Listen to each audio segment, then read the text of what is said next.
Δηλαδή, εμείς πρέπει όταν έρχεται να τα χορεύουμε αυτά τα κομμάτια για να δείξουμε χαρά.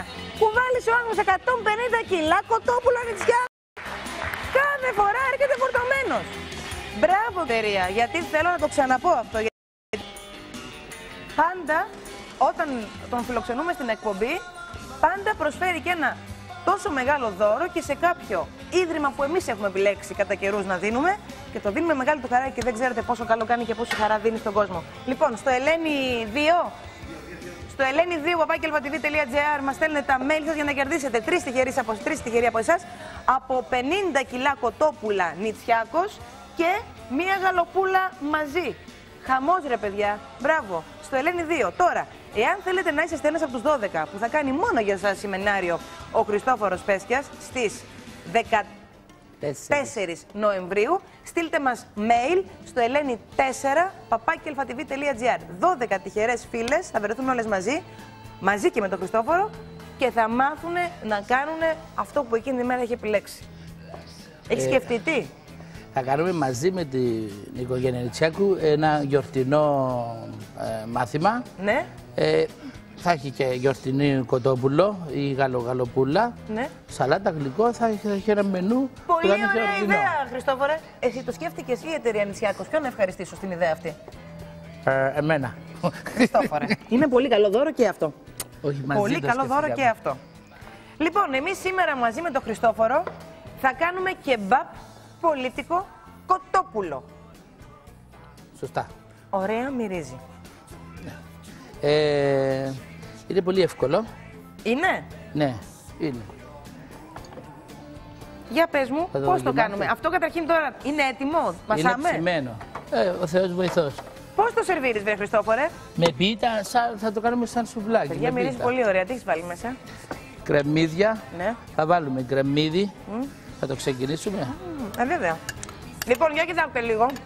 Κρεμμύδι. Ένα κιλό κιμά κοτόπουλου. 1 κιλό κιμά κοτόπουλο. Από ένα να σας δείξω. Παίρνετε μπούτι. Το έχουμε ξαναπεί, να το ξαναπούμε. Απαγορεύεται να πουλάνε, να πουλάει κανείς κιμά κοτόπουλο. Στα σούπερ μάρκετ δεν μπορεί να τα βρεις. Αλλά θα μπορεί να πάρεις τη συσκευασία και θα ζητήσεις. Άρα είναι. Φανταστικό. Και θα ζητήσετε να σας το κάνουν κιμά. Δεν μπορεί να βρείτε το κιμά σε κυπελάκια, αλλά θα πάρετε κοτόπουλο μπούτι, νητσιάκος και θα το κάνετε κιμά. Και σας το κάνουν, κανονικά πρέπει να σας το κάνουν. Ιδάλλως το ψιλοκόβουμε και μόνοι μας και το κάνουμε πιο χοντροκομμένο κιμά. Στο μουλ. Είναι πολύ νόστιμο. Ωραία είναι. Τι έχεις βάλει μέσα? Έχουμε βάλει ντομάτα ψιλοκομμένη. Πόσο? 2 ντομάτες ψιλοκομμένες. Ωραία, να ξέρουμε τις δόσεις. Τις γράφουμε βέβαια, αλλά ας τις ακούμε κιόλας. Σε 1 κιλό κιμά κοτόπουλου βάζουμε 2 ντομάτες ψιλοκομμένες. Βάζουμε δυόσμο. Είναι πολύ νόστιμο, μπράβο. Πέτυχε. Έτυχε. Δυόσμο ψιλοκομμένο. Λοιπόν, παιδιά, ακούστε τώρα τι έχει κάνει. Εγώ καταλαβαίνω ότι αυτό είναι μυστικό. Ψάχνω να βρω τα μυστικά της γεύσης.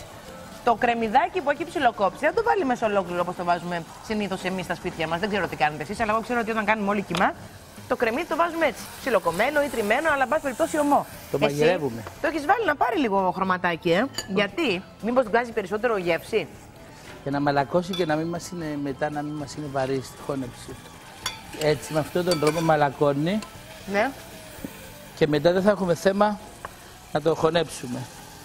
Ή δεν θα μας φαίνονται βαριά, ενώ το κρεμμύδι, πάρα πολλοί κόσμοι λέει δεν μπορώ το κρεμμύδι, δεν μπορώ το σκόρπι, γιατί δεν μπορεί μες στο φαγητό το κρεμμύδι, ποιος δεν το μπορεί? Ελλάδα είμαστε. Υπάρχει συνταγή χωρίς η κρεμμύδι. Εμένα τα κορίτσια στα μαθήματα, πολλά κορίτσια στα μαθήματα. Ναι, ξέρω. Ξέρεις. Ξέρω. Δεν το τρώνε. Ναι, ξέρω. Αλλά είναι λίγες περιπτώσεις. Ναι, είναι. Ξέρεις ότι και τα παιδιά των κοριτσιών αυτών όταν έχουν φάει, γιατί εγώ έχει τύχει να φάμε μαζί, σε εμάς ας πούμε. Δεν τρώνε. Έχει μέσα κρεμμύδι. Λοιπόν, θύμισα, λέω μα κοιμάς είναι, δεν θα έχει λίγο κρεμμυδάκι? Ο σκόρδος, το α και το ω της μαγειρικής. Νομίζω αν δεν σ' αρέσει το σκόρδο, δεν μπορεί να κάνεις μαγειρική. Αλλά με αυτόν τον τρόπο δίνεις γεύση. Δεν χρειάζεται τίποτα. Και είναι και υγιεινό. Ελαιόλαδο. Θα βάλουμε ελαιόλαδο. Να το κρεμμύδι το σοτάραμε. Ελαιόλαδο. Αλάτι. Πιπέρι. Μαϊντανό θα βάλεις?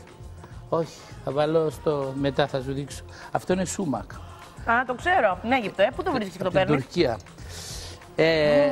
Αυτό είναι, παιδιά, πολύ ωραίο για όσους αρέσουν τα πικάντικα. Βγάζει μια φοβερή μυρωδιά. Είναι κάτι σαν πιπέρι, αλλά δεν είναι πιπέρι. Όσοι έχετε. Αυτό είναι μπέρι, είναι μούρο. Το οποίο είναι αποξηραμένο και τριμμένο. Όσοι έχετε πάει στην Τουρκία, όταν τρώτε κεμπάπ στην Τουρκία, μαζί με το κρεμμύδι, το κρεμμύδι είναι